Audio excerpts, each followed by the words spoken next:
Et pour le dernier cas, c'est à nouveau Xavier de prendre la parole. Merci.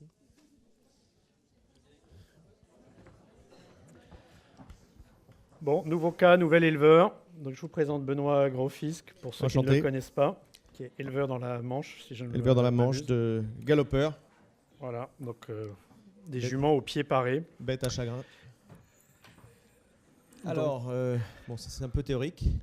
On a un rat de pur sang, 40 poulinières. Là, je suis monté en grade, mais c'est quand je serai à la retraite. 3 étalons, 5 foals, 39 yearlings. Des entrées et sorties fréquentes, que les juments vont à la saillie, les juments reviennent de la saillie, les yearlings partent en entraînement, les juments viennent de l'extérieur à la saillie, les yearlings sont préparés pour les ventes. À mi-janvier, à la fin de l'hiver, dans l'herbe froide, une jument avorte. Elle était rentrée la nuit, bien sûr parce que c'est un rat classique, hein, on rentre les chevaux la nuit. Et au matin, on retrouve un petit poulain mort-né dans le box. Qu'est-ce qu'on fait ? Est-ce qu'on appelle le vétérinaire ? Est-ce qu'on déclare l'avortement sur Vigiresp ? Je ne savais même pas que l'éleveur pouvait déclarer lui-même sur Vigiresp. Normalement, le pauvre vote doit marcher. Est-ce qu'on remet la jument au pré, vite fait, ni vu ni connu, avant que le patron arrive ? Est-ce qu'on nettoie le box, on détruit l'avorton, on enterre tout ça ? Hop. Alors, bon, vous pouvez voter. À vous de choisir. Ça marche en plus, nous on a de la chance. Ça marche.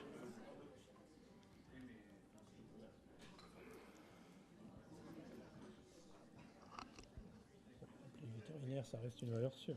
Bon, il faut toujours appeler le vétérinaire, de toute façon. Ça. Après, on paye ou on paye pas la facture, mais au moins on appelle. Ça rassure. Il y a toujours 28...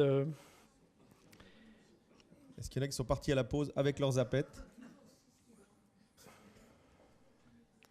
5, 4, 3, 2, 1, 0. Bon. Pas mal. Bon, il y en a quand même 16% qui détruisent l'avorton. Vous pouvez lever les mains ?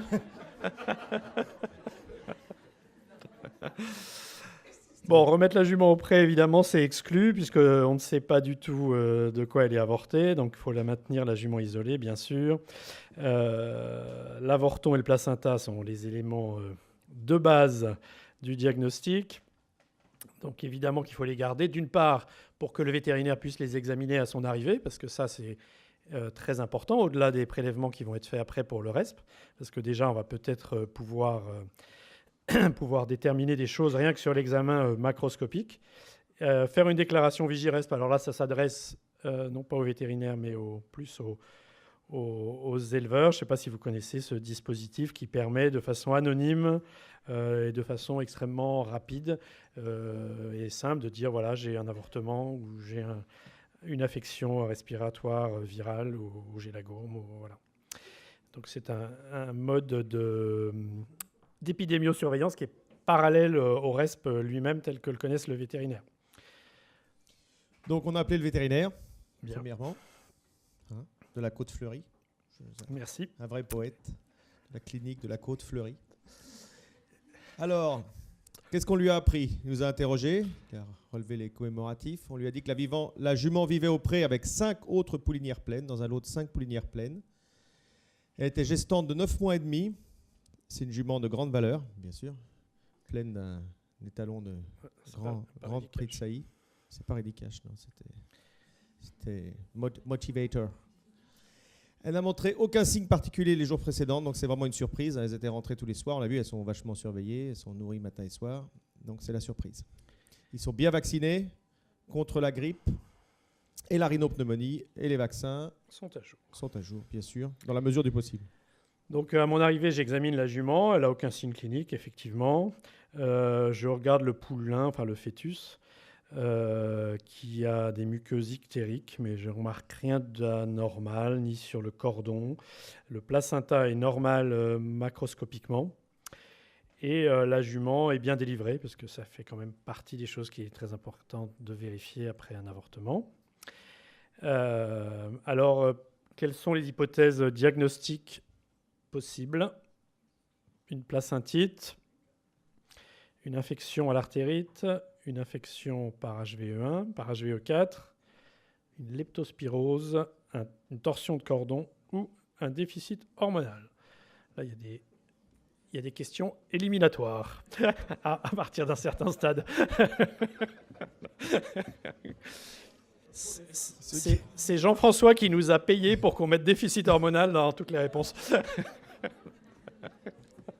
Pour pouvoir éliminer ceux qui répondent 7.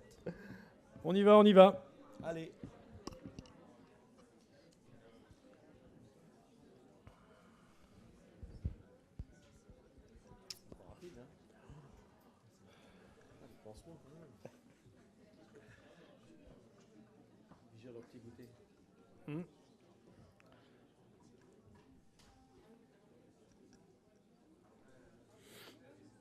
Allez, allez, allez.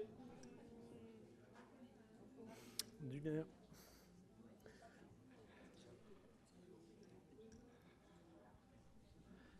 Manifestement, c'est une question qui ne motive pas beaucoup.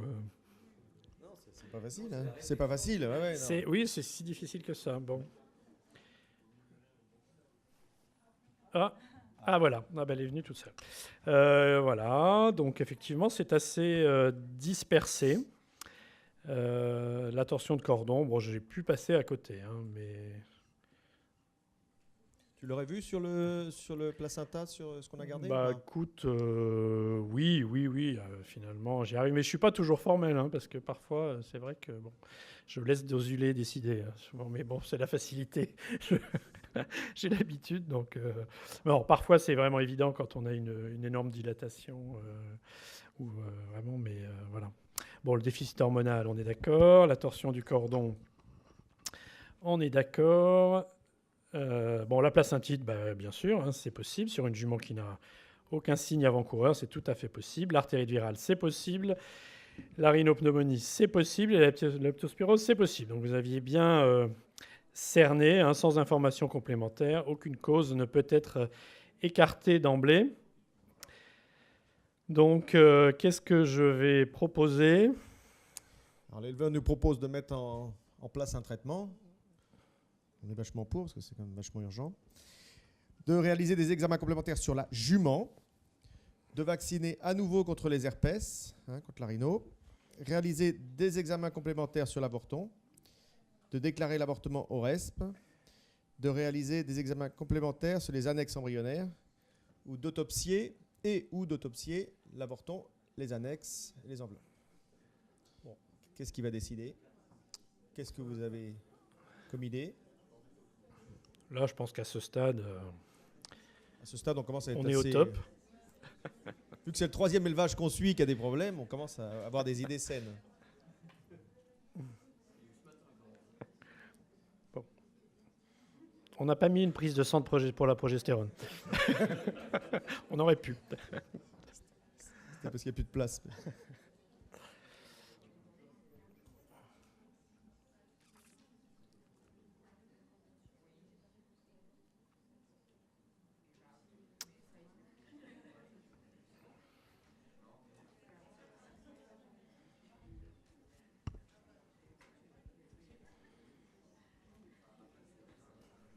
On y est presque.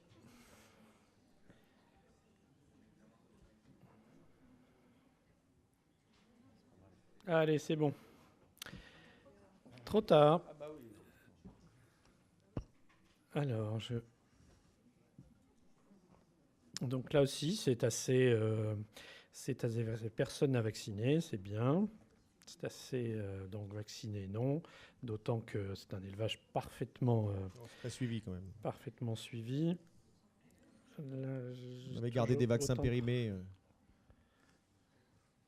Enfin oui, vacciner quand on peut. Il y avait une rupture d'approvisionnement. Alors traiter, ça se discute évidemment suivant l'état de la jument. Il y a quand même un certain nombre de complications après les avortements qu'il ne faut pas négliger. Donc ça c'est vraiment au cas par cas. D'une façon générale, je pense que les antibiotiques ne sont pas nécessaires. Les examens complémentaires sur la jument, on en a déjà parlé. C'est vraiment les examens du fœtus et des annexes qui sont à privilégier. Bien sûr, on va faire une déclaration au RESP. Et l'autopsie, si on a la chance, si on n'a pas la chance d'avoir un centre d'autopsie à proximité, oui, on peut la faire sur place en prenant toutes les mesures sanitaires nécessaires, évidemment, pour essayer de ne pas se contaminer soi-même et de ne pas contaminer l'environnement. Hein. Donc, je déclare l'avortement au RESP et je fais une autopsie et des examens complémentaires avec l'éleveur. Donc, qu'est-ce qu'on fait comme analyse complémentaire? Qu'est-ce qui peut être envisagé? Une histo sur le placenta et les organes du fœtus. Des séros, c'est un peu toujours les mêmes questions. Une échographie utérine, un panel de tests bactériaux sur le placenta et les organes, un panel de tests PCR sur le placenta et les organes, un panel de tests PCR sur un écouvillon, un panel de tests bactériaux sur un écouvillon. Donc là, vous allez très vite. Vous avez 1 minute 30. Vous avez déjà eu 5 fois la même question. Vous avez 15 secondes. Ça devient du bachotage, là. Oui, là, c'est de l'enfonçage de clous.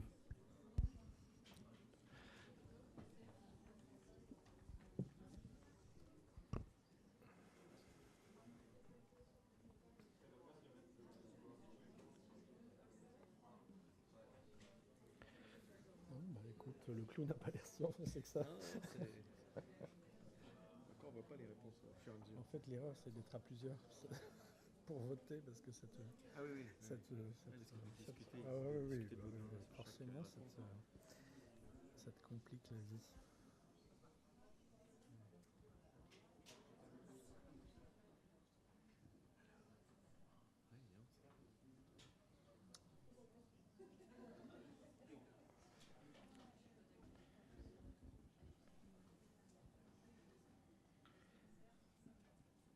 Cinq, 4, 3, 2, 1, 0.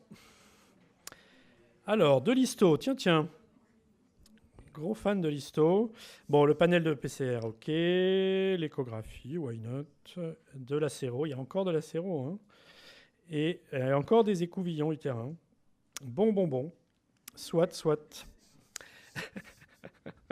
Donc, pardon. Donc les séros, franchement, on en a déjà parlé. Ça ne présente pas beaucoup d'intérêt. C'est difficile à interpréter, c'est long. Et de toute façon, ça ne va pas concerner beaucoup de maladies intéressantes. L'échographie, en l'occurrence, elle est avortée. Je ne vois pas trop ce que ça va nous donner. L'écouvillonnage utérin, on en a déjà parlé. Ça ne donne pas d'informations utiles. Alors l'histo est très importante, c'est pas Claire qui va vous dire le contraire, c'est même fondamental dans la majorité des cas pour confirmer un diagnostic. En revanche, c'est pas quelque chose qu'on va faire en première intention parce que ça n'a pas de sens, ça n'a d'intérêt que pour confirmer une hypothèse qu'on a déjà émise, soit à l'autopsie, soit par d'autres examens qu'on a fait avant. C'est un peu la même chose pour la bactériologie. Si on a un fœtus qui manifestement n'est pas septique, si on n'a pas de suspicion d'un caractère infectieux de l'avortement, infectieux bactérien de l'avortement, on ne va pas la faire d'emblée. Bon, la PCR, en revanche, est vraiment la chose à faire en première intention, d'autant que c'est extrêmement rapide et qu'on va avoir le résultat très rapidement. Donc, c'est vraiment la chose à faire en numéro 1. Donc, on déclare au RESP. Et puis, les PCR, dont on a déjà parlé, sont faites sur les organes de l'avorton, sur le placenta. Et puis, on demande aussi une histo du placenta pour assurer le coup. Donc, quels sont les intérêts de déclarer un cheval malade au RESP? Là, c'est la question à laquelle il faut répondre bien si vous voulez gagner, avoir la moindre chance de gagner. Alors, est-ce qu'on déclare pour participer à la surveillance sanitaire en informant le vétérinaire, pour obtenir des tarifs préférentiels? Ça, c'est pour Arnaud, qui est toujours un petit peu auvergnat. Soit c'est pour subir des contrôles par des vétérinaires inspecteurs, extrêmement méchants. Soit c'est pour enrichir les bases de données du RESP pour la recherche. Soit pour participer à l'évaluation du risque sanitaire à l'échelle collective, soit et ou pour bénéficier de 50% des prises en charge des analyses. Autrefois, c'était 100%, mais bon, les temps deviennent difficiles.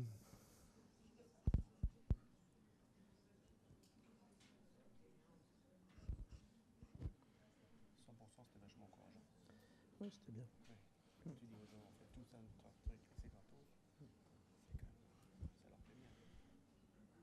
C'était trop bien. Non, mais c'est vrai.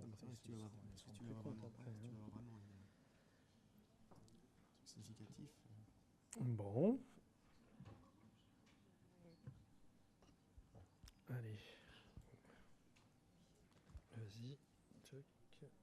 Non, qu'est-ce qui s'est passé là? Non, je suis revenu en arrière. Pourtant, j'ai appuyé. Voilà. Je te laisse parler. Alors, en déclarant au RESP, on va participer à la surveillance sanitaire en informant le RESP via son vétérinaire, certes. Obtenir un tarif, là vous avez bien répondu. Malheureusement, on n'obtient aucun tarif sur les médicaments. Je ne vois même pas pourquoi on en obtiendrait. Être contrôlé par les vétérinaires inspecteurs, ça n'a rien à voir. Le vétérinaire inspecteur de l'État ne s'occupe pas de ça. Donc il n'y a pas de financement par le reste dans les traitements, bien sûr. Le vétérinaire inspecteur, non. Surveillance sanitaire, oui. Surtout pour enrichir la base de données, la cartographie des pathologies régionales et nationales, oui. Évaluation des risques sanitaires, oui. Et 50% de la prise en charge des analyses du protocole. Donc l'éleveur est quand même assez content. Ce qui est déjà pas si mal. Ce qui est déjà pas si mal. Il était plus content quand c'était 100%, mais il est encore content. Alors, qu'est-ce qu'on fait? On en a déjà parlé. Si un centre d'autopsie n'est pas à proximité, c'est relativement simple quand même. C'est un peu évidemment, mais ça permet en même temps de faire une autopsie. Hein. Du coup, il faut ouvrir le fœtus, récupérer foie, rein et poumon, des petits cubes que vous mettez. Donc, une partie en frais, une partie en formolé. Le formolé n'étant pas utilisé tout de suite, mais permettant de faire de l'histo si besoin était par la suite. Voilà. Donc bien penser à faire les prélèvements en deux parties. Alors, l'éleveur... Alors, les mesures à prendre pour la jument et son environnement direct, qu'est-ce qu'on va faire là tout de suite? On va appeler l'équarrissage pour l'enlèvement de l'avorton. Une fois qu'on a fait les prélèvements, on va remettre la jument avec ses copines et la surveiller quand même du coin de l'œil. Ou on va isoler la jument et la surveiller aussi. On va nettoyer et désinfecter le box. Si on manipule la jument, on mettra des gants, une blouse, du matériel dédié. On mettra un pédiluve à l'entrée du box ou de la zone. On enverra ailleurs les juments du même lot pour les protéger, les 4 juments qui restent du même lot. On rincera le matériel présent dans le box ou en contact avec la jument. Rincer. Rincer. Rincer qui n'est pas désinfecté. Rincer. Qui est rincé. Faut rincer un peu. On n'a plus de javel. Une rincette, c'est Ouais. de l'alcool. On rince le seau, comme ça il est propre, quoi.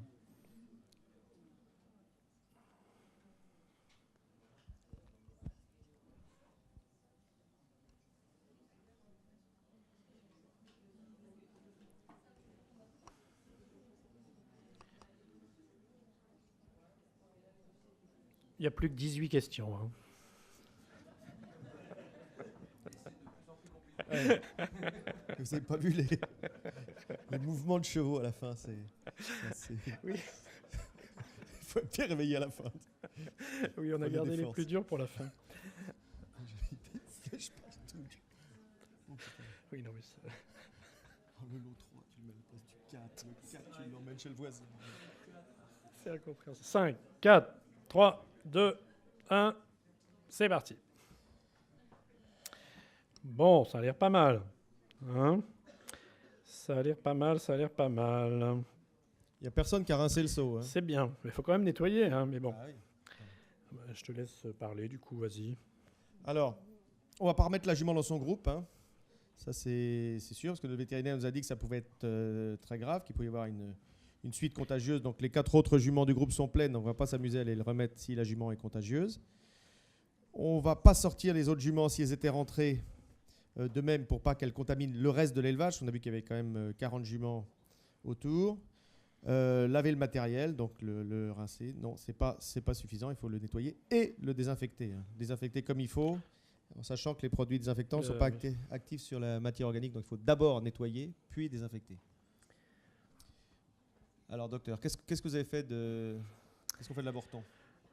L'équarrissage. On ne regarde pas?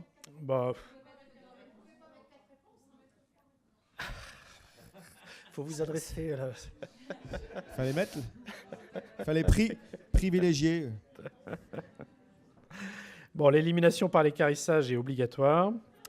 Isoler la jument, On peut pas on l'enterrer n'en parle plus.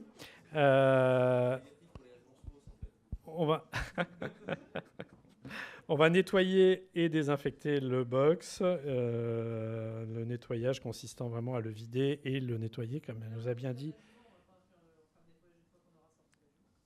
Oui, mais là, en l'occurrence, on va la mettre ailleurs, en fait. Vous allez voir ça tout à l'heure. C'est le box où elle On a décidé de l'isoler, mais ailleurs. Voilà. On ne la laisse pas dans son box. Mais d'une façon générale, ça peut être une bonne chose de la laisser dans son box, voire même dans son paddock. Je pense que moins on les bouge, mieux c'est aussi.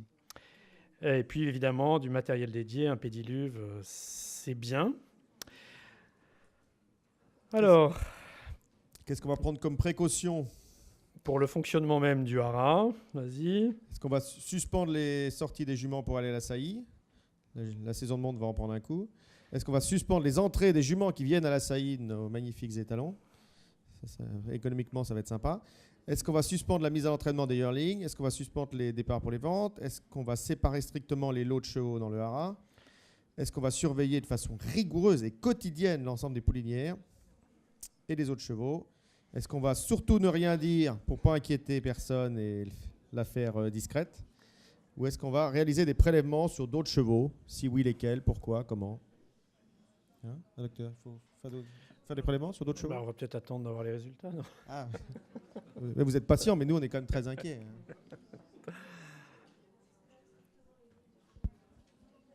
On a le droit à combien de réponses, en fait? Après 3, ça bloque, je pense. Ah oui. Oui, voilà. Après 3, ça bloque, à mon avis. Ça dépend pas là? Ça dépend des questions.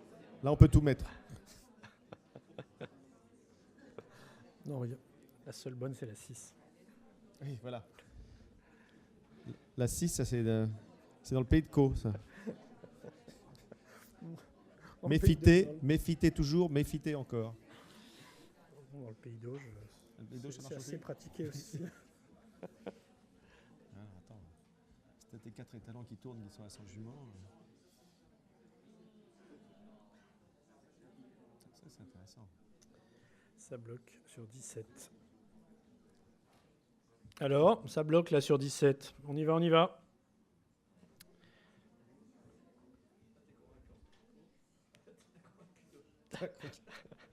C'est pas grave, votez 6. 5, 4, 3, 2, 1, 0. Alors, voyons voir. Bon, c'est pas mal ça. C'est pas mal, c'est là. Bon. Alors, j'arrive pas. Il marche très très mal ce truc. Franchement,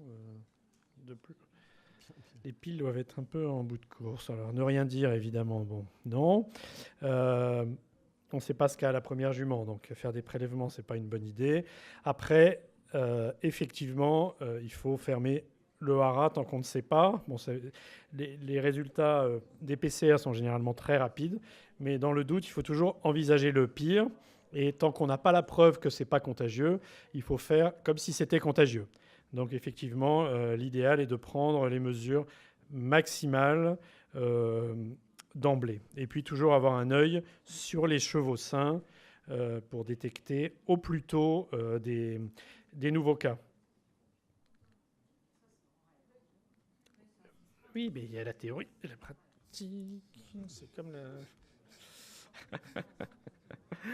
Alors, la jument est mise à part dans un bâtiment qui est vide à cette saison-là pour l'isoler des autres juments pleines de l'écurie. Vous verrez tout à l'heure le plan du haras de Benoît. Les résultats reviennent positifs en HVE1. Donc là, c'est la douche froide par PCR sur la lentocorion et les organes de l'avorton. Donc là, on est sûr à 100% que c'est bien un avortement à rhinopneumonie. Et une autre jument vient d'avorter, comme par hasard, dans un autre lot, dans le pré voisin de la première. Et on fait le même protocole tout de suite, évidemment. Et là, deuxième cas diagnostiqué. Donc là, c'est l'alarme. Voilà, donc l'éleveur qui est hyper consciencieux. Très inquiet. On cherche à respecter au mieux les mesures de biosécurité. On est un peu furieux contre le vétérinaire qui nous a vendu les vaccins, mais on va en discuter après. Donc décris-nous un peu ton haras. Je te laisse faire parce que c'est un peu complexe. Je pense que tu connais mieux que moi. Ça, c'est chez toi. Hein. C'est sympa, ça. Je me rappellerai. Tu veux le pointage? Alors, non, c'est bon. Alors, donc les juments pleines, là, l'écurie numéro 3, donc ça, c'est le plus important. C'est la première qui a avorté, là. Et la seconde a avorté dans le lot B. Hein, dans le lot B, qui était à côté de l'autre lot où venaient les juments la journée. Donc on voit une disposition avec des yearlings, des poulinières avec des foals. Donc celles-là, elles vont aller à la saillie, mais elles ont, dans le champ, elles ne peuvent pas avorter pour l'instant. Les étalons sont là. Des étalons sont là, donc ils sont un peu éloignés quand même. On a un bâtiment vide qui va nous sauver tout à l'heure. Qui est, je ne sais plus où d'ailleurs. Là, le 4. Ah oui, ici. Là. Le 4. Et l'entrée par le bas. Ah oui, l'entrée, oui.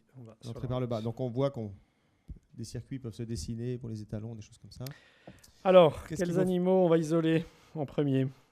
Qu'est-ce qu'on va isoler? La jument A, donc la première jument qui a avorté. Elle était déjà au box, hein, elle a avorté au box, donc on l'avait laissée dans son box. Oui, elle était au box la nuit, mais elle a avorté dans le box et on l'a laissée dans le box depuis quelques jours. Là. Elle n'est pas sortie le temps des résultats. Elle n'est pas sortie le temps qu'on ait nos résultats d'analyse. Que le vétérinaire veuille bien venir 2 jours après qu'on l'a appelé. Qu'est-ce qu'on isole? Les poulinières du pré 6. Donc le pré 6, il y a des poulinières pleines. Non. Celui d'à côté 6, là. Où il y a du lot de la jument A, elle était dedans. Les poulinières suitées du pré 4, elles sont là-haut. La jument B, qui vient d'avorter dans le pré du bas à droite. Les poulinières du pré 5, donc de ce même pré, est-ce qu'on les isole? Et les juments du bâtiment 3, donc toutes les juments qui étaient dans le bâtiment où la première jument a avorté. Bonne chance. Qui faut-il isoler en priorité, hein. En priorité, parce qu'on n'a pas les moyens de reconstruire un truc en une demi-heure. Ah, il y a une personne qui a osé répondre. C'est plus facile d'être éleveur de trotteurs finalement. Hein. Non, mais c'est sûr. Le pré 6, il est en bas au milieu. Il est à côté du pré où la jument a avorté. C'est celui-ci, le pré 6. C'est là où était la première jument qui a avorté. Il y a non. Si. C'est celui à côté. C'est le lot de la jument A. Elle a avorté dedans, mais ses copines, elles sont là. Elle est là la journée. Ah oui, c'est exact. Oui, j'oublie que j'avais oublié. J'avais oublié que c'était chez toi. Mais...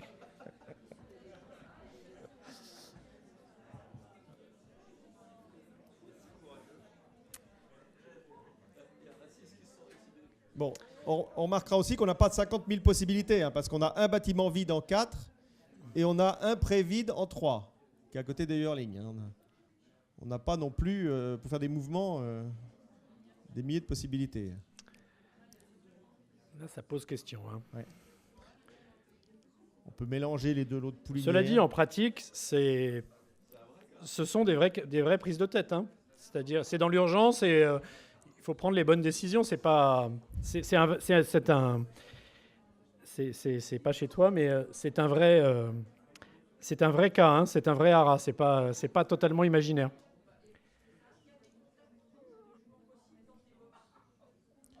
Théoriquement, ce sont des écuries. C'est pas un barn. Hein, je crois que ce sont des écuries extérieures, des box séparées. Allez, lancez-vous, qu'on en finisse. Bravo. Bravo, vous êtes courageuse. Allez, 5, 4, 3, 2, 1, boum.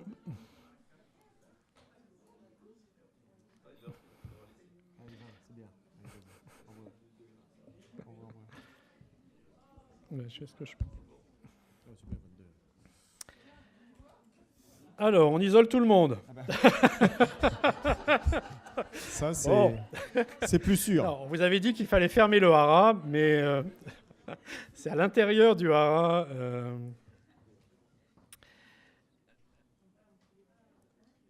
Donc, comme on avait un pré libre, les poulinières suitées du pré 4, effectivement, qui étaient à côté du pré 5 où il y a eu l'avortement, on peut les déplacer pour les éloigner. Les juments A et B, il n'y a pas de question. On va les isoler le plus vite possible dans le bâtiment vide. Le pré 5 et le bâtiment 3, je ne me souviens plus du tout ce que c'est. Ah oui, c'est là où ont lieu les avortements. Donc là, forcément, on va surtout pas toucher aux juments. Et les juments du pré 6, c'est le même lot que la jument A. Donc finalement, vous n'étiez pas si mal. Hein. Donc je conseille de mettre les 2 juments dans le bâtiment qui est vide, avec évidemment toutes les mesures qui s'imposent, un pédiluve, etc. Oups. J'ai vraiment un problème.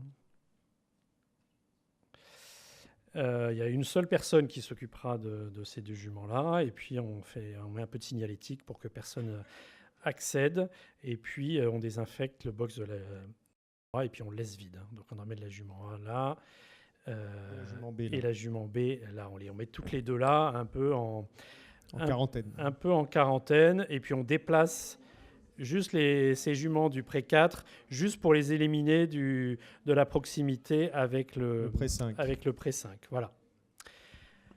D'une façon générale, je voulais vous parler du pédiluve, parce qu'en pratique, c'est vrai que on demande un pédiluve, et puis en général, voilà ce qu'on obtient. C'est-à-dire dans un délai assez rapide. Hein, ça, c'est au bout de 2 jours, c'est ça. Je ne l'ai pas fait exprès, hein, c'est une vraie photo. C'est un bon désinfectant, bien utilisé, mais évidemment, voilà. D'autre part, dans les haras, le personnel est censé porter des chaussures de sécurité cloquées, qui ont l'énorme avantage d'avoir des crampons merveilleux, impossibles à nettoyer. Le problème du pédiluve, comme nous l'a expliqué Peggy, c'est que les antiseptiques, les désinfectants sont inhibés par les matières organiques. Donc ça ne sert absolument à rien de tremper des pieds sales ou des bottes sales dans un pédiluve. Hein, si c'est pas nettoyé, si les chaussures ou les bottes ne sont pas nettoyées préalablement, évidemment, ça dépend de la nature des chaussures. Et puis aussi, le temps d'application est très important. En général, c'est plouch. Et évidemment, c'est largement insuffisant. Hein. Donc la solution idéale, c'est les surbottes. Hein. C'est vraiment le plus facile. Et on peut coupler ça à des choses qui ne sont pas vraiment des pédiluves, des tapis désinfectants qu'on peut fabriquer soi-même dans des bacs à ciment avec de la mousse. Et c'est quand même beaucoup plus efficace. Ou des genres de tapis brosse synthétiques. C'est certainement un peu ce qu'on peut faire de mieux en la matière. Hein. Donc ça, on l'a dit 10 fois. Hein, grand 1, le nettoyage. Donc ça, c'est le même haras où il y avait eu un épisode de Rhino où ils vidaient, c'est un haras très bien tenu. Hein, les peintures étaient relativement récentes, etc. Ils ont bien vidé le box, nickel. Et après, ils passent l'antiseptique sur du crottin séché Donc ça, c'est le cas de figure classique, quoi. Ça sert absolument à rien. Ça, c'est une photo d'une clinique où ils avaient eu aux États-Unis où ils ont eu un épisode de salmonellose qu'ils avaient refait à neuf. Évidemment, quand vous avez des sols et des murs comme ça, c'est beaucoup plus facile à désinfecter après. L'utilisation des désinfectants, comme nous l'a dit Peggy, bien respecter les notices, ça c'est important, pas mélanger avec d'autres produits, vérifier bien l'innocuité quand même pour tous les gens qui vont les manipuler, prendre un spectre bactéricide, fongicide, virucide, ça c'est là. Et puis, suivant les antiseptiques, il y en a qui sont plus ou moins efficaces, suivant la dureté de l'eau, et puis en présence de matières organiques. Hein, par exemple, l'eau de Javel, c'est un désinfectant de base qui est à peu près efficace sur tout, qui est un très bon désinfectant. Malheureusement, en présence de matières organiques, c'est vraiment peu efficace. Il y a très peu de pathogènes pour lesquels, en fait, il faut vraiment des désinfectants spécifiques. En gros, il y a les rotavirus, pour les diarrhées de Fall, où là, vraiment, il faut utiliser des désinfectants type peroxyde, parce que l'eau de Javel, en particulier, est complètement inefficace sur les rotas. Mais globalement, tous les virus contagieux équins sont des virus enveloppés, donc sensibles à la majorité des désinfectants. Donc en résumé, il faut des locaux et du matériel propre avant de désinfecter. Il faut renouveler régulièrement, respecter les temps de contact ou les temps de pause. Alors, comment on va s'organiser? Alors là, c'est encore plus technique. Donc là, on a fait un brainstorming. On s'est pris un café Calva, on s'est mis autour de la table. On avait fait nos isolements, on était contents. Et maintenant, comment on va s'organiser pour les soins? Est-ce qu'on fait ça par lot, en commençant par les animaux sensibles et en finissant par les zones et les animaux à risque? Est-ce qu'on fait ça en commençant par les zones éloignées des juments contaminés? Donc en faisant les extérieurs, en gros, et puis voilà. Après... Est-ce qu'on, peu importe, on fait ça dans l'ordre qu'on veut, tant que le bâtiment 4 est vu en dernier? Le bâtiment 4, c'est le bâtiment d'isolement des deux juments. Ou est-ce qu'il n'y a pas d'ordre précis, mais on a dédié des équipes, on a dédié du personnel à chaque lot d'animaux? On a un personnel un peu pléthorique. Benoît, oui. Voilà. On a Cheikh Mohamed qui nous a envoyé une vingtaine de lads pakistanais. C'est comme ça. 3 par chevaux. 3 par cheval.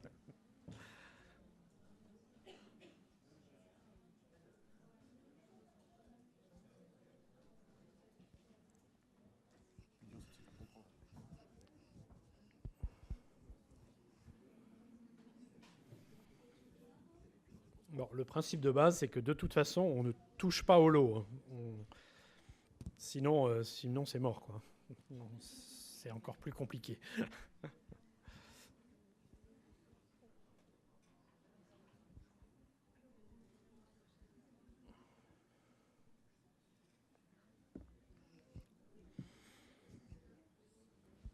Compliqué d'être éleveur. Quand tout va bien, mais dès qu'il y a un petit grain de sable, le rouage se grippe.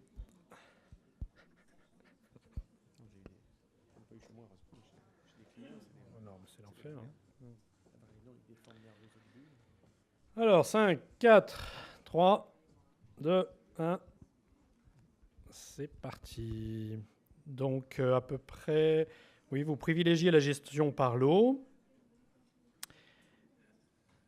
Et quand même, il y a une bonne partie de la population qui choisit de faire les extérieurs, puis d'en venir au cœur du problème. Et puis, évidemment, les équipes dédiées, c'est l'idéal, mais dans la pratique, c'est rarement faisable. Alors, commencer par les zones éloignées, ça n'a pas trop de sens, parce que ce n'est pas ça le critère, évidemment. Bon, l'autre solution aussi, c'était pas idéal. Donc, en fait, il y a deux stratégies possibles. Soit on définit un parcours de soins en partant des animaux les plus fragiles et en finissant par les animaux infectés. Ça, c'est sans doute le plus facile, sachant que dans le cas particulier des avortements, on ne commencera pas exactement par... On considère que les animaux les plus fragiles, c'est les juments pleines. Alors que si c'est un autre problème, peut-être qu'on fera, on fera pas exactement pareil. Sinon, évidemment, il y a les équipes dédiées. Mais le parcours de soins, c'est toute une stratégie, mais que Benoît va nous décrire.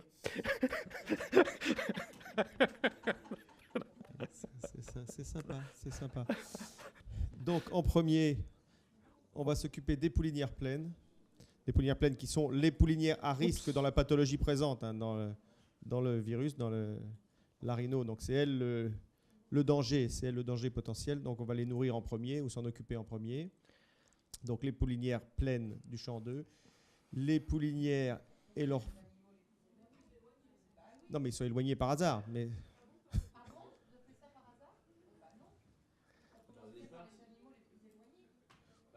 Surtout parce qu'elles sont pleines. Oui, il se trouve... Les yearlings sont peut-être un petit peu plus loin, mais bon, là, c'est le hasard. Parce que les poulinières et les foals sont plus près. Donc, En l'occurrence, ce sont les animaux le plus à risque, puisque ce qu'on craint, c'est évidemment l'avortement. Donc c'est forcément elles qu'on va commencer à soigner en début, puisqu'on n'a pas eu de contact auparavant. Avec les juments à risque, avec les juments qui venaient d'autres d'avorter. juments qui sont plus à risque. Voilà. Après, on va faire les juments suités au box. Après, on va faire les yearlings. Après, tous les yearlings, les étalons. Après, on revient faire les juments vides. Après, on fait les juments pleines des champs où ça avait avorté, l'un et l'autre. Les juments pleines qui étaient à l'intérieur dans l'écurie où ça avait avorté. Et on finit par l'écurie hautement contaminée théoriquement, où il y a nos 2 juments qui ont avorté. Bon, sachant que Il ne faut pas se tromper, parce que ce qui était marqué... Sachant que moi, la dernière flèche, je la supprimerai, mais parce que je pense qu'il faut vraiment que ce soit du personnel. Voilà, ça sera plus simple. Si c'est possible. Bon, là, c'est une grosse structure. Je pense que c'est possible d'affecter une personne aux soins des chevaux en isolement. Hein. Bon, si on n'a pas le choix, après, ça dépend de l'échelle de la structure. On voit que c'est très compliqué. On voit qu'on fait beaucoup de pas. On peut se tromper facilement. Oui, donc je pense que les chevaux en isolement, il faut que ce soit vraiment des personnes dédiées qui s'en occupent. Bon, enfin bon, tout ça, c'était pour vous montrer la notion de parcours de soins. Alors, combien de temps doit-on tenir des précautions sanitaires? Alors on se demande, est-ce qu'on doit tenir ça 3 semaines après le dernier cas d'infection à herpès équin, y compris les nouveaux cas éventuels, 2 semaines après le dernier cas, jusqu'au rétablissement complet de la jument B, ou jusqu'à ce que toutes les juments aient pouliné et qu'il n'y ait plus aucun risque d'avortement. Alors ça, ça nous amène fin juin, on est mal. On était quand même en février. Hein. La saison de montre est un petit peu compromise. De toute façon, elle est un peu compromise quand même. Mais...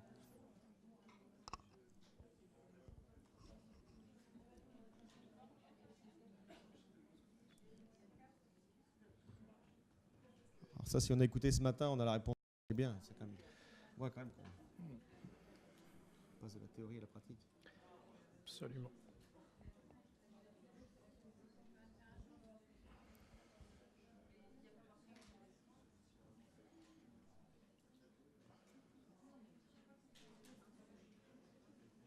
Cinq, 4, 3, 2, 1. Bon score. Bon, disons que ce sont des réponses un peu réparties. La bonne réponse, c'est la réponse 1. C'est assez codifié pour la rhino. Hein, le délai d'excrétion, il est entre 21, on va dire 28 jours peut-être au maximum. C'est beaucoup plus codifié que la leptospirose, pour lequel en fait on ne sait pas trop.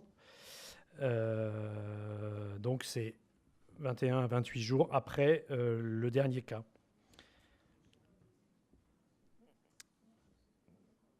Il y a une technique, si on est très inquiet, et on peut pratiquer des écouvillons nasopharyngés, en particulier sur les chevaux en contact. C'est toujours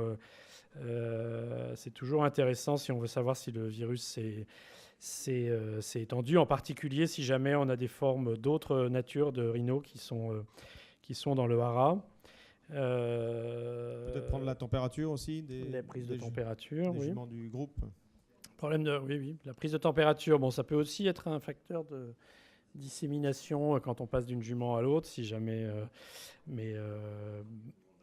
Et puis en plus, la fièvre pour les avortements, c'est pas forcément un prodrome, un symptôme. Voilà. Mais les écouvillons nasopharyngés, faut pas hésiter, parce que vous allez identifier des juments qui ont chopé le virus, hein, ça peut permettre, déjà vous allez les isoler, et puis vous allez pouvoir les suivre de plus près, et puis vos juments malades, ça peut permettre aussi de savoir quand elles ont éliminé le virus. Alors, une petite question subsidiaire. Moi, j'ai proposé à Benoît, je lui ai dit, écoute, là, tu as vraiment beaucoup de juments, tu as des étalons. C'est une grosse boutique. Oui.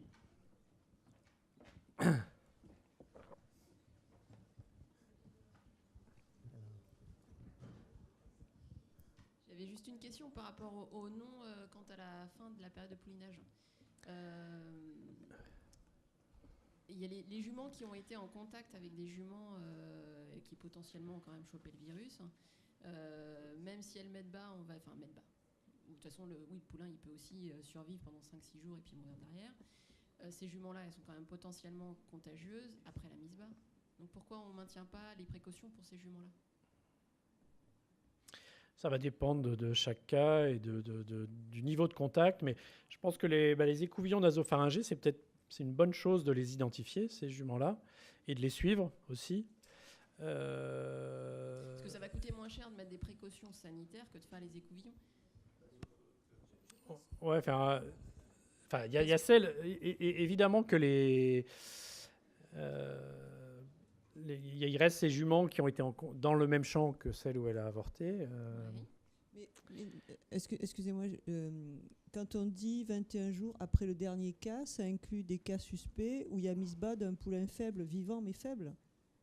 Et ceux-là aussi, on les inclut. Et toutes les juments qui mettent bas, éventuellement à terme, d'un poulain vivant mais faible, elles rentrent dans le processus d'isolement et on redémarre, elles relancent le délai. Donc c'est toutes les juments. On attend jusqu'à la fin des poulinages pour le coup. Disons qu'il y en a, si vraiment le poulain ne présente aucun signe clinique à la naissance, on va Oui, mais on est obligé considérer. d'attendre le dernier poulinage, tu es d'accord ? Puisqu'on ne sait pas comment va être le poulain. Non, je dis ça parce que j'ai eu un cas, moi, sur un élevage de rhinos nerveuses. On a maintenu les précautions sanitaires sur les poulinières jusqu'à la fin et tous les animaux en fait du centre équestre, de l'élevage, enfin des yearlings, etc. On avait bien ciblé, on avait des, je sais pas si Christelle est encore là, mais on avait une surveillance toutes les semaines avec des PCR sur écouvillons nasopharyngés. Et la dernière poulinière a dû avorter 1 mois et demi, 2 mois après donc les 21 jours du dernier cas, voilà. Et elle était hyper contagieuse avec l'avorton qui était contagieux. Enfin, c'est pour ça que je pense que ces juments-là, elles ne doivent pas avoir un statut normal. Éventuellement.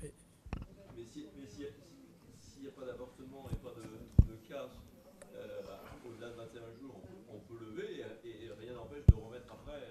De surveiller comme il faut et de toute façon, relancer la surveillance après. Celles-là, je pense qu'on ne va peut-être pas les faire pouliner dans les box de poulinage des autres juments. Hein.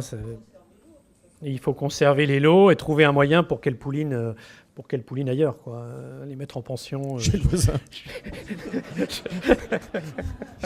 Justement, il avait de la place. Je téléphonais à Arnaud. Chez Arnaud, il a besoin d'argent. Juste une petite question sur un effectif correctement vacciné. Avec l'écouvillon nasopharyngé, on ne risque pas d'avoir beaucoup de faux positifs, des porteurs asymptomatiques?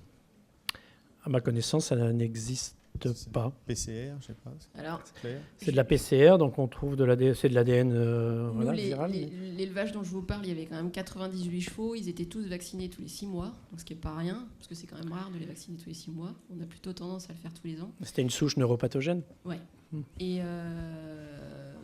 Et les écouvillons, enfin la PCR fonctionnait, il n'y avait pas de faux positifs, quoi.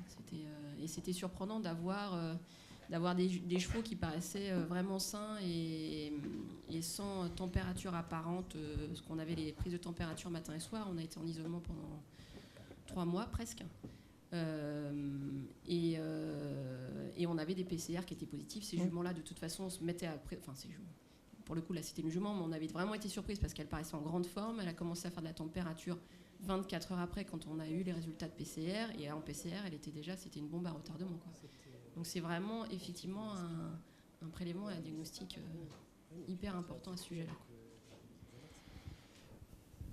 Petite précision, encore une fois, le vaccin Rhino est tué, complètement inactivé. Donc une fois qu'on l'administre, il n'y aura pas d'excrétion virale par les naseaux du vaccin. C'est pas possible. Moi, je suis 100% d'accord avec le suivi des écouvillonnages nasopharyngés, même si c'est un investissement. J'ai eu un cas moins dramatique que le tien, mais effectivement, oui, on s'est retrouvé avec des chevaux positifs qui étaient complètement asymptomatiques, mais qui avaient du virus dans le nez. Hein. Donc, il n'y a pas d'autre moyen pour les détecter. Et après, on les isole et puis on les suit jusqu'à ce qu'ils se négativent. Et imaginons que dans le lot, dans le champ 5, il y ait des PCR négatives. Est-ce qu'il faut isoler ces juments parce que la PCR est négative sur l'écouvillon nasopharyngé?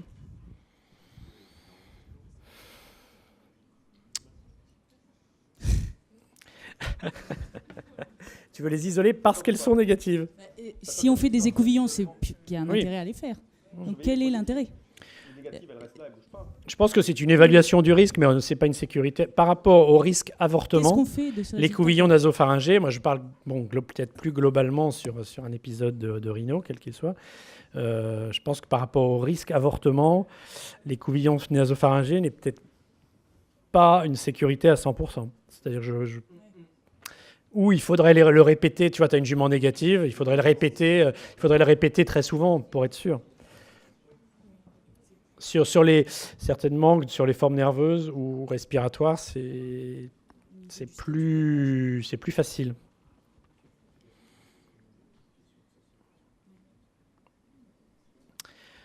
Donc, j'ai pris Benoît entre quatre yeux et je lui ai dit, mon petit père, il faut que tu fasses une quarantaine parce que c'est là, vu ton effectif et les enjeux financiers en cours, là, il n'y a pas de solution. Il faut que tu aies des box d'isolement. Voilà. Donc, on est très embêtés. On n'a plus de micro qui marche en plus. Si. Alors, où est-ce qu'on va isoler? Alors, les éventuels malades, surtout les chevaux qui doivent entrer, revenir de l'entraînement, venir à la saillie. Est-ce qu'on va les mettre dans le bâtiment vide où on avait quand même mis nos 2 poulinières qui ont avorté, hein. Est-ce qu'on va les mettre dans le champ vide là-haut? Est-ce qu'on va les mettre avec les juments pleines dans l'écurie où restait des places? Est-ce qu'on va les mettre dans les lots de poulinières où il y avait la première jument qui a avorté? Ça fait... Ou à l'entrée. Enfin, c'est pour la saison d'après. Dans le parking. Hein. Ouais, d'accord. On les attache aux arbres du parking. Passe la diapo d'à côté, peut-être les choses après. La diapo d'après. Je sais pas. Je suis désolé. Ah, c'est un peu vite. C'est ma faute, j'ai confondu vitesse et précipitation. Théorie, vous êtes plutôt partant pour les 2 premières solutions. Hein. Alors. Et c'était la 3. Donc le 1, on est au plein milieu du haras, donc c'est vraiment pas judicieux. Le 2, c'est excentré, mais bon, il faut effectivement, si on veut emmener un cheval là-bas, ou si c'est un cheval qui arrive de l'extérieur, il faut qu'il traverse tout le haras, donc c'est pas du tout judicieux. Le 4, c'est pareil, c'est un petit peu central, près de la carrière, près du rond de longe. Bref, donc le mieux nous semble être le 3, c'est-à-dire facilement accessible de l'extérieur pour les chevaux qui arrivent de l'extérieur, justement. Et puis, c'est hors passage. Donc, c'est l'endroit qui nous paraît le mieux. D'une façon générale, quels sont les chevaux que tu vas mettre dans cette quarantaine, du coup? Alors, je pense qu'on n'est plus dans l'épisode aigu, là. Qu'est-ce qu'on va garder isolé des autres?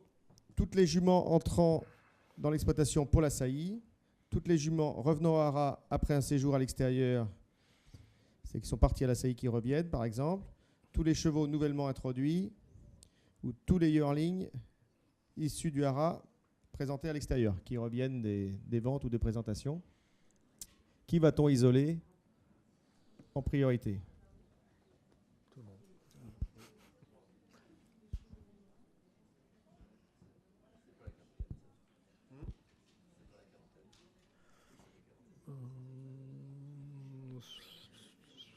C'est pas clair.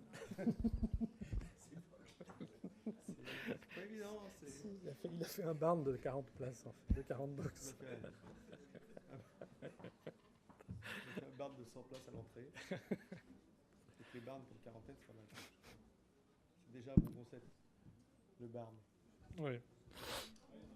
Oui, pour une quarantaine. C'est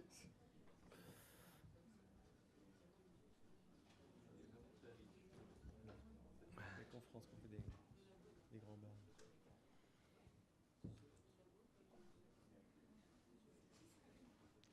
Bon.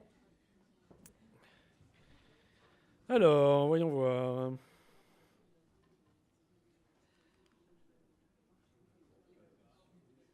Ça bloque. Hop. Allô. Donc visiblement, effectivement, c'est pas mal. Réponse toutes. Donc ça, c'est encore extrêmement théorique, mais évidemment, tout cheval qui entre sur l'exploitation, même s'il y vivait avant, doit être maintenu théoriquement à l'écart des autres. Bon, évidemment, ça reste théorique, mais je pense que bon, il y a des, en ce qui concerne les pur sang, les juments qui reviennent de l'étranger, il n'y a même pas de question. Les chevaux qui arrivent de l'entraînement, il n'y a même pas de question. Après, c'est vrai que pour les mouvements de juments en saison de monte, bon, c'est La journée à la saillie, c'est pas évident. Malheureusement. 2 heures à la saillie. Voilà. Donc, comment ça s'est terminé, notre affaire? Donc, des mesures ont été mises en place pour limiter la diffusion. Il n'y a pas eu d'autres avortements dans l'élevage cette année-là. L'année suivante, les juments qui avaient avorté ont mené à bien leur gestation à terme. Donc, voilà. Ça finit bien. Tout est bien qui finit bien, sachant qu'on était dans un effectif vacciné. Je pense que ça a quand même son importance. Hein. Donc la rhino, évidemment, on la redoute parce à cause de sa grande contagiosité et du risque d'avortement en série. Encore que, à ma connaissance, des flambées d'avortement dans des élevages, on en décrit en France dans les dernières années, on n'en décrit pas, hein, on est d'accord, hein, alors que ce n'était pas le cas, je pense, autrefois. Il faut mettre évidemment toutes les mesures sanitaires en place avant la confirmation du diagnostic. La vaccination limite les risques, mais ne protège pas directement de la maladie, on en a déjà parlé. Il est important que tous les chevaux de l'effectif soient vaccinés. Évidemment, bon, les étalons, on n'en parle pas. Les yearlings, évidemment. Les foals, le plus tôt possible. Et puis, écoute, on a déjà parlé des mesures de quarantaine. Voilà, tout ça, ce sont les mesures sanitaires dont on a déjà parlé abondamment. Donc le circuit de soins, c'est vraiment une notion qui n'est pas facile à mettre en place, mais qui est super importante et qu'il faut garder à l'esprit dans l'urgence pour pouvoir les mettre en place. Le travail par lot également, avec idéalement du personnel différent. Et puis des tenues, etc. Mais tout ça, c'est des choses, il ne faut pas le décider quand le truc arrive. Hein, il faut en avoir parlé avant avec l'éleveur. Et toi, comme tu es quelqu'un de hyper carré et consciencieux, tu as déjà un protocole chez toi, tu as tout est prêt, tes combinaisons, tes surbottes. Sur mon cahier d'élevage, tout est prévu dans la visite sanitaire avec le vétérinaire sanitaire. Voilà, quand on fait notre bilan sanitaire tous les ans. Qu'on fait tous les ans. On parle de tout ça. Et ce qu'on voit, ce qui est intéressant, c'est qu'on voit quand même C'est quoi ça? Dans la conception du haras aussi, l'histoire du bâtiment de quarantaine, il doit être conçu avant. Il ne peut pas être conçu en crise. Tout à fait. Eh bien, il me semble que cette présentation est terminée, car... c'est le nom des... D'accord. Oula. Je ne savais pas que les boîtiers étaient nommés. Est-ce que chacun connaît le nom de son boîtier? Il y a un numéro qui va avec. Oh la vache. Mais je fais rien, moi. Hein. Touche à rien, touche plus à rien. Je touche plus à rien. Hein. Alors. Donc le gagnant est le 25. Allez France. Bravo à l'équipe des jeunes. Alors on est désolé parce que les sponsors se sont tous retirés et en fait le lot, c'est de participer au collège avortement du RESP. D'office, vous êtes inscrit au Je me collège. doutais bien qu'il y avait une arnaque. Non, il y a quand même une bouteille de cidre breton, je crois. Ok. Qui est le numéro 24? On va comme faire les 3 premiers. Qui est le boîtier 24? Bravo, bravo. Et le 16? Très bien. Même tout Bon, seul. ça se tient quand même. Hein. Vous avez, Bon, été, bah, écoutez. vous avez été très bon. Merci beaucoup. Et à dans 2 ans, aux prochaines rencontres du RESP, je ne sais pas où. Ça n'est pas encore décidé.